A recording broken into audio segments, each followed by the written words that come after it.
Yeah రోజా ప్రస్తుతం చూడొచ్చు నా వెనకాల మొత్తం కూడా ఎన్కన్వెన్షన్కి సంబంధించిన వాటి నిర్మాణాలను పూర్తి స్థాయిలో కూల్చివేస్తున్నారు. ఈ పక్కన మనం చూస్తున్నది తుమ్మిడికుంట చెరువు.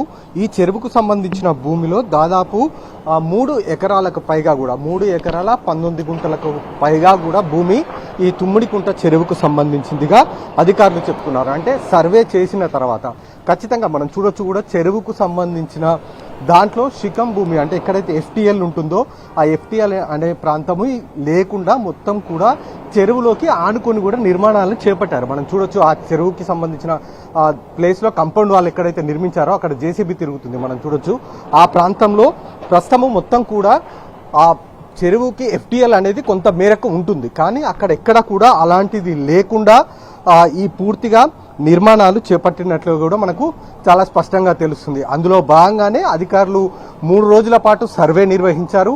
అసలు తుమ్మిడికుంట చెరువుకు సంబంధించి ఎంతవరకు ల్యాండ్ ఉంది, ఆ ల్యాండ్లో ఎంతవరకు ఎన్కన్వెన్షన్ అధికారులు మొత్తం కూడా ఈ కబ్జా చేసి అంటే ఆక్రమించి ఈ నిర్మాణాలను చేపట్టారు అన్న దానికి సంబంధించి పూర్తి స్థాయిలో కూడా అధికారులు సర్వే చేయించడం జరిగింది. సర్వే చేయించిన తర్వాత హైడ్రా మొత్తం కూడా ఒక రిపోర్టుని సిద్ధం చేసి ఉన్నత అధికారులకి మంత్రులకు కూడా దాన్ని సబ్మిట్ చేయడం జరిగింది. దానికి సంబంధించిన అనుమతి వచ్చిన తర్వాతనే ఇవాళ తెల్లవారుజామున ఒకేసారి పెద్ద పెద్ద మిషన్స్ మనకు కనబడుతున్నాయి ఎదురుగా. ఆ మిషన్స్ ఆధారంగా మొత్తం కూడా నేలమట్టం చేసేందుకు రంగం సిద్ధం చేయడం జరిగింది. దాదాపు 5 గంటల ప్రాంతంలోనే ఈ ఎన్కన్వెన్షన్ ఏరియాకి అధికారులు హైడ్రాకి సంబంధించిన అధికారులు వచ్చి ఎన్కన్వెన్షన్కి వచ్చే దారి ఏదైతే ఉందో ఆ దారులను అన్నిటిని కూడా తమ ఆధీనంలోకి తీసుకొని బారికేడ్లు ఏర్పాటు చేయడం జరిగింది. ఆ బారికేడ్లు ఏర్పాటు చేసి పోలీస్ బందోబస్తును పూర్తిగా మోహరించిన తర్వాతనే కూల్చివేతలకు సంబంధించిన పనులను చేపట్టడం జరిగింది. ఎందుకంటే ఎన్కన్వెన్షన్కి సంబంధించిన దాంట్లో దాదాపు బఫర్ జోన్లో దాదాపు 3 ఎకరాల 19 గుంటలకు సంబంధించిన భూమి ఏదైతే ఉందో ఈ భూమిని ఎన్కన్వెన్షన్ ఆక్రమించి ఆ నిర్మాణాలు చేపట్టిందనేది కూడా సర్వేలో పూర్తి స్థాయిలో నిర్ధారణకు వచ్చిన తర్వాత ఈ కూల్చివేతల ప్రక్రియ అనేది స్టార్ట్ చేయడం జరిగింది. ప్రస్తుతం ఆ కూల్చివేతలు అనేది మనం చూస్తున్నాం. ఇప్పటికే ఎన్కన్వెన్షన్లో ఒక హాల్ మొత్తం కూడా మనకు కనబడుతున్న ఆ రేకుల షెడ్డు లాంటి ప్రాంతం మొత్తం కూడా ఏసీకి సంబంధించిన పెద్ద హాల్ అది. ఆ హాల్ పూర్తిగా ఇప్పుడు నేలమట్టమైందనే మనం చెప్పుకోవచ్చు. దానికంటే ఇంకొక 100 మీటర్ల అవతలి వరకు కూడా ఈ కూల్చివేతలు కొనసాగే అవకాశం కనబడుతుంది. ఎక్కడి వరకైతే తుమ్మిడికుంట చెరువుకు సంబంధించిన ఎఫ్టీఎల్ ల్యాండ్ ఉందో ఆ ల్యాండ్ ఏరియా వరకు ఉన్న నిర్మాణాలను అన్నిటిని కూడా నేలమట్టం చేసి తమ ఆధీనంలోకి తీసుకోబోతున్నారు హైడ్రాకి సంబంధించిన అధికారులు. దానికి సంబంధించి ఇప్పటికే హైడ్రాకి సంబంధించిన అధికారులతో పాటు జిహెచ్ఎంసీ డిఆర్ఎఫ్కి సంబంధించిన అధికారులు ఇతర పోలీసు ఉన్నతాధికారులు కూడా ఇక్కడికి చేరుకొని ఈ ప్రాంతంలో ఒకవైపు పోలీసులు బందోబస్తు సమీక్షిస్తుండగా మరొక వైపు హైడ్రా జిహెచ్ఎంసీ డిఆర్ఎఫ్కి సంబంధించిన టీంలు ఇక్కడ ఈ కూల్చివేతల్లో పాల్గొనడం అనేది చోటు చేసుకోవడం జరిగింది. దానికి సంబంధించి మనం ఇప్పుడు చూస్తున్నాం, ఎక్స్క్లూజివ్గా ఎన్టీవీ తెరపైన మనం చూస్తూ ఉన్నాం. ఆ నిర్మాణాలను అన్నిటిని కూడా కూల్చివేతున్న దృశ్యాలు మనకు చాలా స్పష్టంగా కనబడుతున్నాయి. ఒక హాల్ మొత్తం కూడా పూర్తిగా నేలమట్టమైంది. అలాంటివి 2 పెద్ద పెద్ద మిషన్స్ అత్యాధునిక మిషన్లు తీసుకొని వచ్చి వాటి ద్వారా ఈ మొత్తం కూల్చివేతలు అనేది చేపడుతున్నారు. మధ్యాహ్నం వరకు ఖచ్చితంగా పూర్తిగా నేలమట్టం చేస్తారు. ఆ తర్వాత నేలమట్టం చేసిన ఏవైతే రేకులు కావచ్చు ఇతర సామాగ్రి ఏదైతే ఉందో వాటిని అన్నిటిని కూడా ఇక్కడ నుండి తరలించి వేసే అవకాశం ఉంటుంది. ఆ పూర్తిగా వాటిని తరలించిన తర్వాత ఆ ప్రాంతం మొత్తాన్ని కూడా హైడ్రా తమ ఆధీనంలోకి తీసుకొని అక్కడ ఒక కంచెను కూడా ఏర్పాటు చేసే అవకాశం కనబడుతుంది. ఆ కంచెలో కూడా బోర్డును ఏర్పాటు చేస్తారు. ఇదంతా కూడా తుమ్మిడికుంట చెరువుకు సంబంధించిన ఎఫ్టీఎల్ ల్యాండ్. ఆ ల్యాండ్లోకి ఎవరైనా వచ్చి నిర్మాణాలు చేపడితే వాళ్ళపైన చట్టపరమైన చర్యలు తీసుకోబడతాయి అంటూ కూడా ఒక బోర్డును కూడా ఏర్పాటు చేసే అవకాశం మనకు కనబడుతూ ఉంది. ఆ చెరువుకు సంబంధించిన ఆక్రమణలు మనం చూస్తున్నాం. అటు వెనక వైపున కేవలం ఎన్కన్వెన్షన్ ఒకటే కాదు, ఎన్కన్వెన్షన్కి ఆనుకొని ఒక అపార్ట్మెంట్ నిర్మాణం ఉంది. అలాగే వెనకాల కొంతమంది గుడిసెలు కూడా వేసుకొని ఉన్నారు. ఆ ప్రాంతాన్ని కూడా పూర్తిగా వెకేట్ చేయించే అవకాశం అయితే కనబడుతూ ఉంది. ఎందుకంటే ఎఫ్టీఎల్కి సంబంధించిన దాంట్లో గతంలోనే ఎప్పుడైతే అధికారులు సర్వే చేశారో ఆ సర్వే చేసిన సమయంలోనే తుమ్మిడికుంట చెరువుకు సంబంధించిన ఎఫ్టీఎల్ పలానా ప్రాంతం వరకు ఉంది అంటూ కూడా రాళ్ళని పాతి పెట్టడం జరిగింది ఒక గుర్తులతోటి. వాటిని అన్నిటిని కూడా చెరిపేసి కొంతమంది ఈ కబ్జాలు చేసి ఈ విధంగా నిర్మాణాలు చేపడుతున్నట్లు కూడా అధికారులు గుర్తించడం జరిగింది. దీంతో ఈ చెరువులు కావచ్చు, ప్రభుత్వ భూములు కావచ్చు, మిగతా ల్యాండ్స్ ఏవైతే ఉంటాయో వాటిని ఎవరెవరైతే కబ్జాలు చేశారో ఆ కబ్జా భూములను అన్నిటిని కూడా తిరిగి ప్రభుత్వం తమ ఆధీనంలోకి తీసుకునేందుకు అవసరమైన ఏర్పాట్లు అయితే చేస్తుంది. మనకు ఇప్పుడు ఎన్కన్వెన్షన్ కూల్చివేత ద్వారా ప్రభుత్వం ఒక హెచ్చరిక జారీ చేస్తుంది అనేది మనం చాలా స్పష్టంగా అర్థమవుతుంది. ఎంతటి వారైనా సరే ప్రభుత్వ భూములు లేదా చెరువులకు సంబంధించిన ఎఫ్టీఎల్ బఫర్ జోన్లలో నిర్మాణాలు చేపట్టినా అవి ఎలాంటి నిర్మాణాలైనా సరే ఖచ్చితంగా వాటిని కూలగొట్టి తీరుతాం అనేది ఈ ఎన్కన్వెన్షన్ కూల్చివేత ద్వారా మనకు చాలా స్పష్టంగా అర్థమవుతుంది.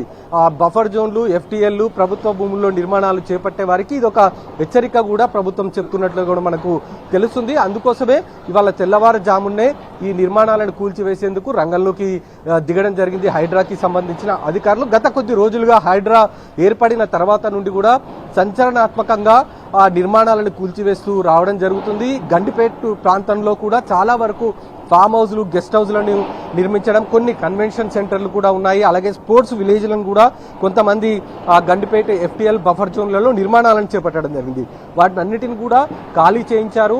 ముందుగా ఆయా భవనాలు కావచ్చు, గెస్ట్ హౌస్లు, ఫామ్ హౌస్లు, వాటిల్లో ఉన్న ఫర్నిచర్ అంతా కూడా బయటికి తీసుకొని వెళ్లాలంటూ కూడా వాళ్ళకు కొంత సమయం ఇచ్చిన తర్వాత ఆ నిర్మాణాలను అన్నిటిని కూడా నీలమట్టం చేస్తున్నారు. అంటే కేవలం తూతు మంత్రంగా ఆ నిర్మాణాలను కూల్చివేయడం అనేది కాకుండా పూర్తిగా నేలమట్టం చేసి అక్కడి నుండి ఆనవాళ్లు లేకుండా చేస్తున్నారు ఇప్పుడు హైడ్రాకి సంబంధించిన అధికారులు. గతంలో మనం చూసాం అయ్యప్ప సొసైటీ కావచ్చు, ఇంకా చాలా ప్రాంతాల్లో ఎక్కడైతే ఎలాంటి అనుమతులు లేకుండా నిర్మాణాలు చేపట్టిన భవనాలు కావచ్చు, అలాగే ఈ కబ్జాలు చేసి ల్యాండ్ చెరువులకు సంబంధించినవి కావచ్చు, ప్రభుత్వ భూముల్లో కావచ్చు, వాటిల్లో భారీ భవనాలు చేపట్టిన వాటిల్లో కేవలం ఆ భవనాలకు సంబంధించిన 4వ అంతస్తు లేదా 5వ అంతస్తుకు సంబంధించిన స్లాబ్లకి హోల్స్ పెట్టడం వరకే చేయడం జరిగింది.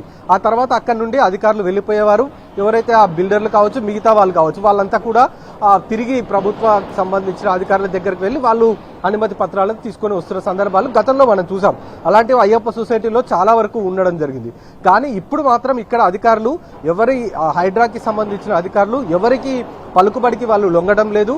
తాము ఏదైతే రికార్డుల పరంగా భూమి ఉందో అంతవరకు తాము ఖచ్చితంగా ఆధీనంలోకి తీసుకుంటాము అని చెప్పి చాలా స్పష్టంగా వాళ్ళు మొత్తం కూడా నేలమట్టం చేస్తున్నారు. నిర్మాణాన్ని 5 అంతస్తులు కావచ్చు, లేదా సింగిల్ ఫ్లోర్ కావచ్చు, ఇప్పుడు మనం చూస్తున్న ఇలాంటి కన్వెన్షన్ సెంటర్లు కావచ్చు, ఏవైనా సరే వాటినన్నిటిని కూడా పూర్తిగా నేలమట్టం చేసేంత వరకు కూడా అధికారులు మాత్రం అక్కడి నుండి కదలని పరిస్థితే మనకు కనబడుతుంది. అలాగే ఇప్పుడు మనం చెరువుకి సంబంధించిన ఇక్కడ ఎన్కన్వెన్షన్ సంబంధించిన ప్రాంతంలో ఆ జేసీబీ ఒకటి మనం చూస్తున్నాం. రైట్ సైడ్ లో చెరువు కట్ట దగ్గర ఒక భారీ కాంపౌండ్ వాల్ ఒకటి ఐరన్ తోటి నిర్మించుకోవడం జరిగింది. అక్కడి వరకు ఎన్కన్వెన్షన్ సెంటర్ అని చెప్పే విధంగా అది కూడా మొత్తం కూల్చివేస్తూ ఉన్నారు. ఆ పైప్లను అన్నిటిని కూడా తొలగించి ఆ కాంపౌండ్ వాల్ని పూర్తిగా తొలగించేందుకు అవసరమైన ఏర్పాట్లు అధికారులు చేశారు. ఇప్పుడు ఆ జేసీబీ సహాయంతో మొత్తం కూడా ఆ కాంపౌండ్ వాల్ని కూడా పూర్తిగా కూల్చివేస్తున్నారు. అంటే చెరువుకు సంబంధించిన ప్రాంతాన్ని పూర్తిగా మళ్ళీ ఆ ప్రాంతం మొత్తం కూడా చెరువుకే చెందే విధంగా ఏర్పాట్లు అధికారులు చర్యలు తీసుకుంటున్నట్లుగా మనకు చాలా స్పష్టంగా ఇప్పుడు అర్థమవుతున్న సిచ్యువేషన్ అయితే ఉంది.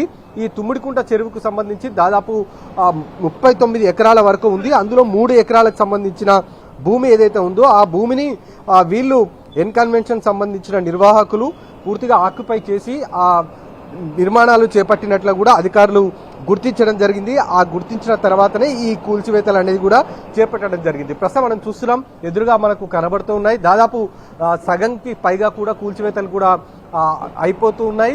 మధ్యాహ్నం లోపు ఈ మొత్తం నిర్మాణాలన్నిటిని అంటే ఆ రేకుల షెడ్ మొత్తాన్ని కూడా కూల్చివేసిన తర్వాత అక్కడి నుండి ఆ కూల్చివేసిన సామాగ్రిని మొత్తాన్ని కూడా ఇక్కడ నుండి తరలించి వేయబోతున్నారు అధికారులు. దానికి సంబంధించిన ఏర్పాట్లు కూడా ఒకవైపు చేస్తున్నారు. అంటే ఒకవైపు కూల్చివేతలు కొనసాగుతుండడం, మరొక వైపు ఎక్కడికక్కడ ఆ చెత్త చెదారాన్ని తిరిగి పంపించి వేయడం అనేది చేయడానికి అవసరమైన ఏర్పాట్లు అయితే అధికారులు చేశారు. ఈ కూల్చివేతలు మొత్తం కూడా పూర్తవడానికి మధ్యాహ్నం అయితే అవుతుంది. అధికారులు మాత్రం ఈ కూల్చివేతలకు సంబంధించి మాట్లాడడానికి ముందుకు రావట్లేదు. కానీ నిన్నటి నుండి కూడా ఎన్కన్వెన్షన్ ని కూల్చివేస్తారు ఏ సమయంలో అయినా అని చెప్పి అధికారులు అయితే చెప్పడం జరిగింది. దానికి సంబంధించి అవసరమైన ఏర్పాట్లు ఒకవైపు అధికారులు చేసుకుంటూనే మరొక వైపు ప్రభుత్వం నుండి పూర్తిగా గ్రీన్ సిగ్నల్ వచ్చేంత వరకు కూడా వెయిట్ చేయడం జరిగింది.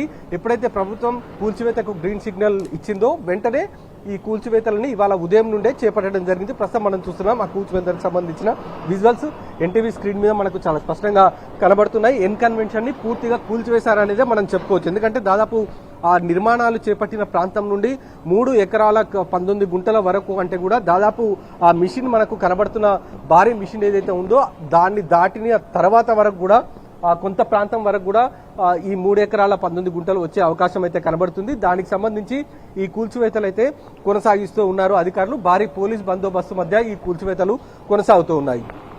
మరొక వైపు ఇప్పటి వరకు కూడా ఎక్కడ కూడా ఎన్ కన్వెన్షన్ నిర్వాహకులు కావచ్చు లేదా అందులో పనిచేస్తున్న స్టాఫ్ కావచ్చు మిగిలిన వారు కావచ్చు ఎవరు కూడా ఇప్పటి వరకు ఎన్ కన్వెన్షన్ సెంటర్ దగ్గరికి మాత్రం ఎవరు కూడా రాలేదు. ఎవరిని కూడా ముందు లోపలికి అనుమతించని పరిస్థితే మనకు కనబడుతుంది. ఎవరైనా అడ్డుకున్నా వెంటనే వాళ్ళని ఇక్కడ నుండి పంపించి వేసేందుకు పోలీస్ బందోబస్తును కూడా ఏర్పాటు కూడా చేయడం జరిగింది. ఎందుకంటే వాళ్ళతోటి అధికారులతోటి వాయు వివాదానికి దిగినా లేదా ఆ కూల్చివేతను ఆపాలంటూ కూడా రిక్వెస్ట్ చేసినా కూడా వెంటనే వాళ్ళని ఇక్కడ నుండి తరలించి వేసేందుకు అవసరమైన ఏర్పాట్లు అయితే అధికారులు చేయడం జరిగింది. దానికి సంబంధించి మనం చూస్తున్నాం ఒకవైపు బందోబస్తు మరొక వైపు కూల్చివేతలు యథావిధిగా కొనసాగుతున్న పరిస్థితి అయితే మనకు కనబడుతుంది. కూల్చివేతలకు సంబంధించి 2 రోజుల క్రితమే హీరో నాగార్జున ముఖ్యమంత్రి రేవంత్ రెడ్డిని కూడా కలిసినట్లుగా మనకు తెలుస్తుంది. కానీ అది పర్సనల్ వ్యవహారం అని చెప్పినప్పటికీ ఈ కూల్చివేతలని అడ్డుకోవడానికి ప్రయత్నాలు కూడా చేసినట్లుగా మనకు తెలుస్తుంది. కానీ ఒక్కరికి అవకాశం ఇస్తే తిరిగి ఇలాంటి నిర్మాణాలను కూల్చివేయడం అసాధ్యం అవుతుంది. అంటే ఒక్కరికి ఛాన్స్ ఇచ్చినా కూడా మరొకరికి ఇవ్వాల్సి వస్తుంది. కాబట్టి ఎవరిని ఉపేక్షించేది లేదు, ఎక్కడ ఎవరికి మినహాయింపు లేదు అనేది చాలా స్పష్టంగా ప్రభుత్వం చెప్తూ వస్తుంది. అందులో భాగంగానే ఇప్పుడు ఈ ఎన్ కన్వెన్షన్ కూల్చివేత అనేది మనం చెప్పుకోవచ్చు. అందులో భాగంగానే ఈ ఎన్ కన్వెన్షన్ సెంటర్ కూల్చివేత అయితే కొనసాగుతుంది. ఈ మధ్యాహ్నం లోపైతే కూల్చివేతలు పూర్తిగా అంటే ఆ షెడ్ మొత్తం కూడా కూల్చివేసే అవకాశం కనబడుతుంది. ఆ తర్వాత మిగిలిన వాటినన్నిటిని కూడా ఇక్కడ నుంచి తరలించి ఒక కంచెను ఏర్పాటు చేసి హైడ్రా తమ ఆధీనంలోకి తీసుకొనుంది. Roja. Right, thank you Radhakrishna.